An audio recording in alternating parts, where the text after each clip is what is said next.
संकट ऐसी बीमारी है जिसके शरीर में लग जाता है, दिन का चैन और रात की नींद छीन लेता है। ऐसा दुखी इंसान मेहंदीपुर की पावन पवित्र नगरी में प्रवेश करता है। हाथ में दरखास्त लेकर जैसे ही बाबा के भवनों में प्रवेश किया, टक्कर मार मार के रोता है। सिसकियां भर के दुख भरी दास्तान बाबा के सामने सुना रहा है। कैसे?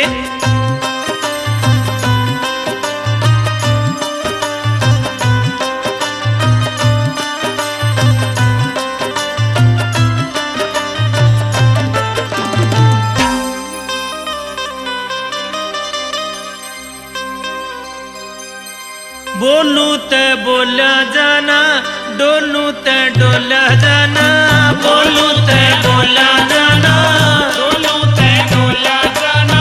संकट ने घेरा मेरे बालाजी, बोलू ते बोला जाना, डोलू ते डोला जाना। संकट ने घेरा मेरे बालाजी।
कठाले लाले लंगोटे आड़े, हाथी पकड़ के थाले लाले लंगोटे आड़े। संकट ने घेरा मेरे बालाजी, बोलू ते बोला जाना, डोलू ते डोला जाना। संकट ने घेरा मेरे बालाजी।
अर्जी लाई कर देना की चाहिए।